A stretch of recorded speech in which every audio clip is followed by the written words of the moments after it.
पाऊस म्हटल्यावर गरम गरम भजी खाण्याची मज्जाच काही वेगळी असते, पण त्यासाठी भजी देखील खुसखुशीत आणि कुरकुरीत झाली तर त्याची मज्जाच काही वेगळी असते। तर चला मी तुम्हाला सांगते की आपले हे भजे कसे करायचे, ते छान कुरकुरीत आणि खुसखुशीत भजे कसे करायचे मी तुम्हाला सांगते। सर्वप्रथम मी 1 वाटी बेसन पीठ घेते आहे आणि त्यामध्ये 1 कांदा बारीक चिरून घेतलेला आहे तो ॲड करते आहे आणि नंतर त्यामध्ये थोडी लसूण आणि 1-2-3 हिरव्या मिरची मी ठेचून घेतलेली आहे ते ॲड करते आहे आणि थोडी कोथिंबीर बारीक चिरून घेतलेली ॲड करते आहे आणि अर्धा चमचा धने पावडर ॲड करायचं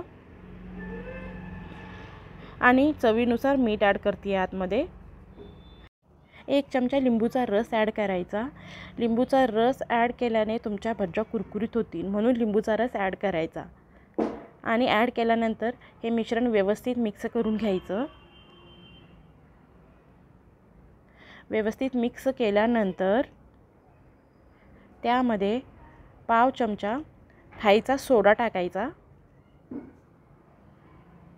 आणि थोडं थोडं पाणी ॲड करत हे मिश्रण व्यवस्थित मिक्स करून घ्यायचं। मी 1 ग्लास घेतलेली आहे पाणी, पण 1 ग्लास तुम्हाला लागणार नाही आहे, अर्धा ग्लासवर 1-2-3 चमचा पाणी लागेल। अशा प्रकारे जास्त घट्टही नाही आणि जास्त पातळही नाही, अशा प्रकारे हे बॅटर मिक्स करून घ्यायचं व्यवस्थित।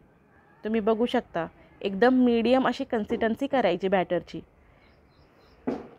मिक्स झाल्यानंतर ह्याच्यामध्ये अर्धा चमचा ओवा टाकायचा आणि मिक्स करून घ्यायचं त्याला आणि 10-15 मिनिटासाठी साईडला ठेवून टाकायचं बॅटर।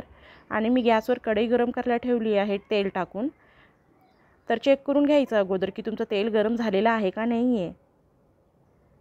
तेल गरम झालेलं आहे आपलं आणि गॅस कधीही हाय करायचा गरम करताना आणि जेव्हा तुम्ही भजे टाकता तेव्हा गॅस मीडियमवर ठेवायचा, लो पण करायचा नाही आणि हाय पण करायचा नाही। आणि अशा प्रकारे तुम्ही भजे टाकून घ्यायचे तेलात। तुम्ही बघू शकता भज्याचं साईज वाढत आहे, तर समजून जावा तुमचं बॅटर व्यवस्थित झालेलं आहे म्हणून। अशा आलटून पालटून भज्या व्यवस्थित फ्राय करून घ्यायच्या, तळून घ्यायच्या व्यवस्थित।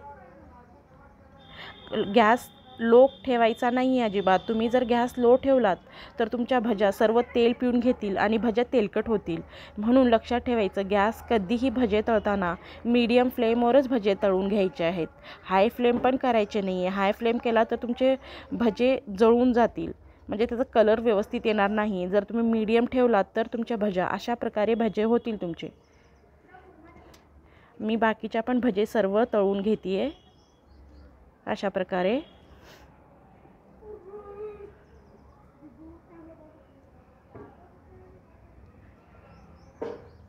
खूपच टेस्टी आणि खूपच छान असे भजे होतात, एकदम कुरकुर भजे होतात।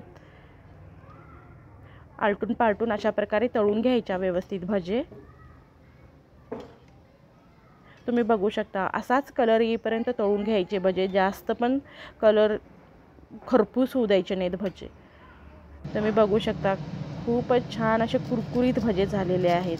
तुम्ही वरच्या साईडला बघू शकता किती एकदम कुरकुरीत झालेले आहेत आणि आतून पण बघू शकता भज्यामध्ये कच्चेपणा राहिलेला नाही आहे, सर्व खूपच छान तळून झालेले आहेत। तुम्ही बघू शकता। तुम्हाला व्हिडिओ आवडला असेल तर लाईक करा, शेअर करा आणि सबस्क्राईब करा। थँक्यू।